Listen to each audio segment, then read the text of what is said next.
একটা সময় মানুষই ছিল পৃথিবীর রাজা। বুদ্ধি, শক্তি আর প্রযুক্তিতে কেউ তার সমান ছিল না। কিন্তু একটা ছোট্ট বৈজ্ঞানিক ভুল তৈরি করলো এমন এক প্রজাতি যারা শুধু শক্তিশালী নয়, বুদ্ধিতেও মানুষকে টেক্কা দেয়। তারা নিজেদের বলে এপস, আর তাদের নেতা সিজার।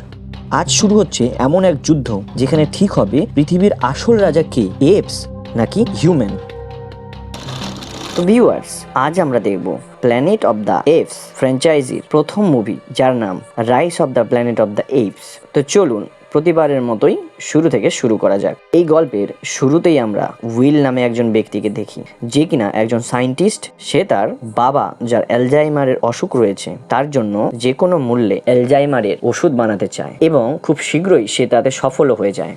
কিন্তু মানুষের ওপর এই ওষুধ টেস্ট করার আগে একটি শিম্পাঞ্জির ওপর এটা টেস্ট করা হয়, যার ফলে সেই শিম্পাঞ্জিটি খুবই ইন্টেলিজেন্ট হয়ে যায়। উইল যখন তার ইন্টেলিজেন্সি দেখে, সে খুব খুশি হয় এবং মানুষের ওপর এই ঔষধ প্রয়োগ করতে চায়। সবার প্রথমে সে তার সিনিয়রকে এই কথা বলেন। এরপর বোর্ড মিটিংয়ে এটির একটি প্রেজেন্টেশন হয়। তার এই নতুন ওষুধ এর জন্য সবাই খুব খুশি হয়, কারণ তার এই ওষুধের রেজাল্ট খুবই পজিটিভ আসে। এখানে সেই শিম্পাঞ্জিটিকে দেখানো হয় যার উপর ওষুধটা ব্যবহার করা হয়েছিল। সেখানে একজন কর্মচারী আসে, যে কিনা তাকে জোর করে তার সাথে অন্য জায়গায় নিয়ে যেতে চায়, যে কারণে শিম্পাঞ্জির খুব রাগ হয়। সে লোকটির হাত ধরে নেয় এবং সেখান থেকে বেরিয়ে চারিদিকে ভাঙচুর করতে থাকে এবং ঠিক সেখানে চলে যায় যেখানে বোর্ড অফ মেম্বারদের মিটিং চলছিল। এই সময় উইল শিম্পাঞ্জিটিকে চেয়েও কাবু করতে পারছিল না, কারণ এই শিম্পাঞ্জিটা তখন খুবই অ্যাগ্রেসিভ ছিল। ঠিক এই জন্যই শিম্পাঞ্জিটিকে এই মুহূর্তে গুলি করে মেরে দিতে হয়। আর তখন এই শিম্পাঞ্জির মৃত্যুর সাথে সাথে উইলের এক্সপেরিমেন্টটাও পুরোপুরি শেষ হয়ে যায়। উইলকে এই ঔষধ মানুষের উপর ব্যবহারের অনুমতি পুরোপুরি নিষিদ্ধ করা হয়। যদিও উইল তার বসকে কনভিন্স করার চেষ্টা করে যে তার ঔষধে কোনো ভুল নেই, কিন্তু তার বস রাজি হয় না এবং বলে যদি ঔষধে কোনো প্রবলেম নাই থাকবে তাহলে শিম্পাঞ্জি এত কেন অ্যাগ্রেসিভ হয়ে যাবে। এমনকি তার বস এও বলে যে যাদের ওপর এই ঔষধ প্রয়োগ করা হয়েছিল সেই সমস্ত শিম্পাঞ্জিগুলিকেও আমাদের মেরে ফেলতে হবে। উইলের মন পুরোপুরি ভেঙে যায়। সে ল্যাবের ভেতরে যেতে শুরু করে। ঠিক তখনই তার কাছে ল্যাবের কেয়ারটেকার আসে এবং তাকে বলে আপনার ঔষধে কোনো রকম প্রবলেম নেই।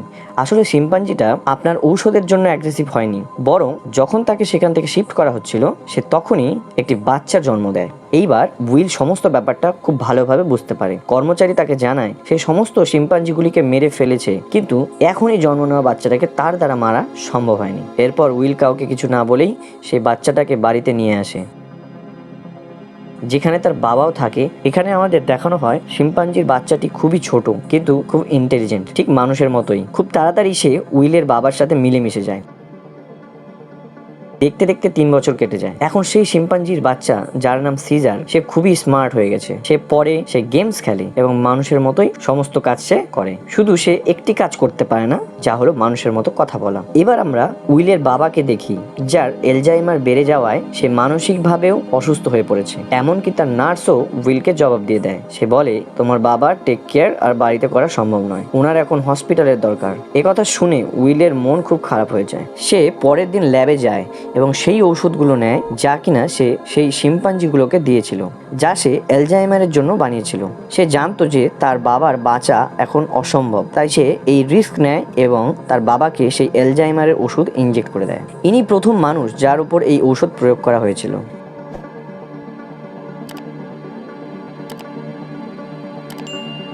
সে পরের দিন সকালে ওঠে এবং দেখে যে তার বাবা পিয়ানো বাজাচ্ছে। সে সম্পূর্ণভাবে ঠিক হয়ে গেছে। এই দেখে উইল খুব খুশি হয়ে যায়, কেননা ঔষধ তার বাবাকে পুরোপুরি ঠিক করে দিয়েছে। ওখানেই আমাদের সিজারকে দেখানো হয়, যে কিনা বাইরের কিছু বাচ্চাকে সাইকেল চালানো দেখে, যা দেখে সিজারেরও বাইরের বাচ্চাদের মতো সাইকেল চালাতে মন চায়। এই জন্য সে কোনোভাবে পাশের বাড়িতে চলে যায়, কিন্তু সেই বাড়ির মালিক তাকে দেখে নেয় এবং বেসবলের ব্যাট নিয়ে তাকে মারার জন্য হামলা করে দেয়। ইতিমধ্যে সেখানে উইল এবং তার বাবা চলে আসে এবং মালিককে বোঝায় সে শুধুমাত্র খেলার চেষ্টা করছিল এবং সিজার হার্মফুল নয়। মালিক বলে সে আমার বাচ্চাদের ক্ষতি করে দেবে, তাই দ্বিতীয়বার এই শিম্পাঞ্জির বাচ্চা এখানে আসলে আমি একে মেরে ফেলবো। এখানে সিজারের পায়ে চোট লেগে যায়, যার জন্য উইল তাকে ডক্টর ক্যারোলাইনের কাছে নিয়ে যায়। চিকিৎসা করা অবস্থায় ক্যারোলিন বোঝে এই শিম্পাঞ্জি খুবই ইন্টেলিজেন্ট, কেননা সে উইলের সাথে ইশারায় কথা বলছিল। আসলে সিজার সাইন ল্যাঙ্গুয়েজ জানে। খুব তাড়াতাড়ি সে ডক্টর ক্যারোলাইনের সাথে বন্ধুত্ব করে নেয়। এখন ক্যারোলাইনের সিজারকে খুব পছন্দ হয়, এই জন্য সে উইলের বাড়িতে মাঝে মাঝে আসতে থাকে। সেখানে সে জানে যে সিজার সিজার সব সময় বাড়িতেই থাকে, তাকে কখনোই বাইরে নিয়ে যাওয়া হয় না। এই জন্য সে সব সময় জানালা দিয়ে বাইরে পাহাড় দেখতে থাকে। এই জন্য ক্যারোলাইন বলে আমাদের একে বাইরে নিয়ে যাওয়া উচিত। আর ক্যারোলাইন ও উইল দুজনে সিজারকে নিয়ে রেডউড নামে একটা পাশের জঙ্গলে ঘুরতে চায়।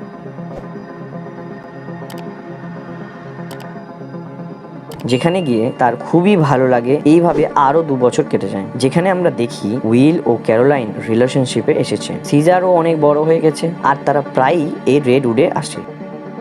একদিন এই জঙ্গলে একটা পরিবার তাদের পোষা কুকুর নিয়ে এই জঙ্গলে আসে, যার গলায় একটা দড়ি বাঁধা ছিল। যা দেখে সিজার খুব উদাস হয়ে যায়, কারণ তারও গলায় দড়ি ছিল। এবং সে উইলকে ইশারায় জিজ্ঞেস করে, আমি কি তোমার পালতু পশু? যা শুনে উইল খুবই দুঃখ পায়। উইল বলে, তুমি আমার পালতু নও, তুমি আমার ছেলে। সিজার নিজের ব্যাপারে জানতে চায়, সে কে, কোথায় থেকে এসেছে। উইল সিজারকে ল্যাবের সামনে নিয়ে যায় এবং সিজারকে বলে, তোমার মা এইখানে ছিল আর আমরা তোমার মায়ের ওপর একটা ঔষধ প্রয়োগ করেছিলাম, আর সেই ঔষধের জন্যই তুমি আজ এত বুদ্ধিমান। আর এখন সিজার নিজের সম্বন্ধে সবকিছু জেনে গেছে। এবার এরা সবাই বাড়িতে আসে, যেখানে উইলের বাবাকে দেখানো হয়। তার বাবার অ্যালজাইমারের অসুখ আবার আগের মতো হয়ে গেছে, কেননা উইল তাকে যে ঔষধ দিচ্ছিল সেটি তার ব্রেনে এবং শরীরে কাজ করা বন্ধ করে দিয়েছে। এই ব্যাপার নিয়ে উইল আবার ভেঙে পড়ে। একদিন সকালে যখন উইল বাড়িতে থাকে না, তখন তার বাবা নিজের গাড়ি ড্রাইভ করার জন্য যায়, কিন্তু তার রোগের জন্য সে গাড়ি ঠিকমতো ড্রাইভ করতে পারে না এবং যার কারণে সে আশেপাশের গাড়িগুলিকে ধাক্কা মেরে দেয়। এসব শুনে তার প্রতিবেশী বাইরে আসে। এই সেই প্রতিবেশী ছিল যে কিনা ছোটবেলায় সিজারকে মেরেছিল, আর এখন সে উইলের বাবাকে গাড়ি থেকে কলার ধরে টেনে বের করে মারতে শুরু করে দেয়। এসব সিজার জানালা দিয়ে দেখে নিজেকে কন্ট্রোল করতে পারে না। সে বাইরে এসে প্রতিবেশীর উপর হামলা করে দেয়। সিজার এত রেগে যায় যে সে তার আঙ্গুল কামড়ে কেটে নেয়। এই জন্য কোর্ট এই সিদ্ধান্ত নেয় যে এই শিম্পাঞ্জিকে মানে সিজারকে বাড়িতে রাখা যাবে না। এনিম্যাল কন্ট্রোলের লোকেরা তাকে সেই জায়গায় নিয়ে যায় যেখানে আরো শিম্পাঞ্জিকে রাখা হয়। যদিও সিজার সেখানে থাকতে চায় না, কিন্তু উইলেরও কিছু করার ছিল না। উইল বলে, তোমাকে এখন এইখানেই থাকতে হবে। এই কথা শুনে সিজার খুব কষ্ট পায়।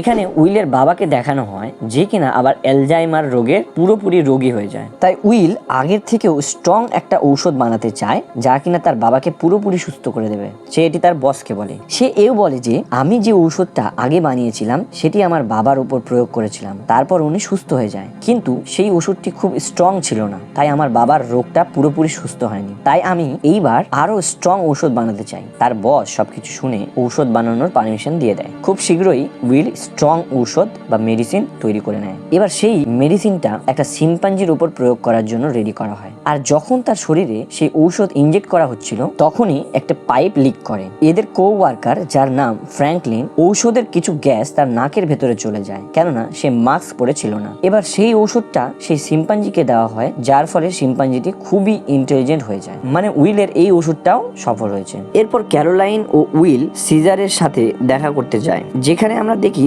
সিজারকে খুবই ছোট একটি খাঁচার মধ্যে রাখা হয়েছে। এখানে দেখা যায় সিজারের হাতে চোট লেগেছে, যা দেখে উইল খুবই রেগে যায় এবং সেখানকার কর্মচারীদের ধমকি দেয় যে যদি এরপর তোমরা কেউ এর সাথে কিছু খারাপ করো তাহলে আমি তোমাদের এসব বন্ধ করে দেব।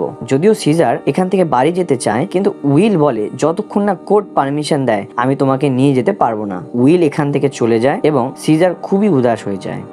আসলে সে উইলের উপর খুব রাগ করে, কারণ সে তাকে বাড়িতে নিয়ে যায়নি। এমনকি অন্য শিম্পাঞ্জিগুলোও সিজারকে খুব বিরক্তি করতে থাকে। এই জন্য উইল বাড়ি যায় আর দেখে তার বাবার অবস্থা খুবই খারাপ। সে ওনাকে ওষুধ দিতে চায়, কিন্তু উইলের বাবা বারণ করে দেয়, দিয়ে বলে আমার আর সময় নেই, আমার সময় এসে গেছে। এবং এরপর উইলের বাবার মৃত্যু হয়ে যায়। উইল তার বাবার মৃত্যুর জন্য পুরোপুরি ভেঙে পড়ে। এখন এই পৃথিবীতে সিজার ছাড়া উইলের আর কেউ আপন রইল না। সে তাকে নিজের ছেলে মনে করে। এজন্য অনেক টাকা নিয়ে সে ওই জায়গায় যায় যেখানে সিজারকে আটকে রাখা হয়। ওখানকার যে হেড, তাকে সে অনেক টাকা দেয় আর বলে আমি সিজারকে আমার সাথে নিয়ে যেতে চাই। যদিও সে রাজি হয়, কিন্তু সিজার দরজা বন্ধ করে দেয়, কারণ সে এখন আর উইলের সাথে যেতে চায় না। আসলে সিজারের উইলের উপর ভীষণ অভিমান। বাধ্য হয়ে উইলের সেখান থেকে চলে যেতে হয়।